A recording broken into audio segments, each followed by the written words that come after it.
Football ലോകത്ത് got എന്ന് വിശേഷിപ്പിക്കപ്പെടുന്ന ഒരേ ഒരു പേര് ലയണൽ മെസ്സി. ഗോട്ട് എന്നാൽ ഗ്രേറ്റസ്റ്റ് ഓഫ് ആൾ ടൈം.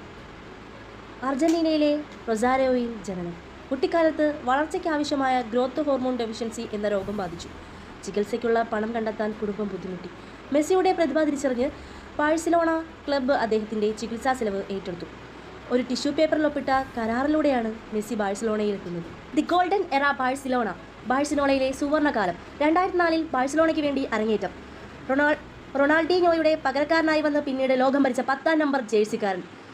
ബാഴ്സലോണയ്ക്ക് വേണ്ടി 672 ഗോളുകൾ. ഒരു കലണ്ടർ വർഷത്തിൽ ഏറ്റവും കൂടുതൽ ഗോളുകൾ 91 ഗോൾസ് എന്ന തകർക്കാൻ പറ്റാത്ത റെക്കോർഡ്. 10 ലാ ലീഗ കിരീടങ്ങളും 4 Champions League. National dream and World Cup. അർജന്റീനയും ലോകകപ്പും. ഒരുപാട് ഫൈനലുകൾ തോറ്റു, വിമർശനങ്ങൾ നേരിട്ടു, ഒരു ഘട്ടത്തിൽ വിരമിക്കൽ പോലും പ്രഖ്യാപിച്ചു. എന്നാൽ മെസ്സി തിരികെ വന്നു.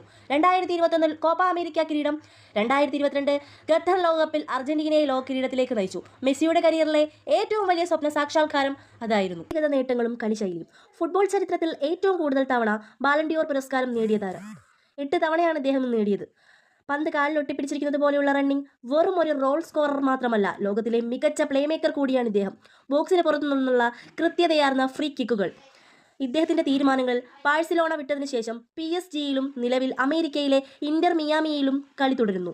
മെസ്സി എന്നത് വെറും ഒരു കളിക്കാരനല്ല, കഠിനാധ്വാനത്തിൻ്റെയും പ്രതിഭയുടെയും വിനയത്തിൻ്റെയും പ്രതീകമാണ്.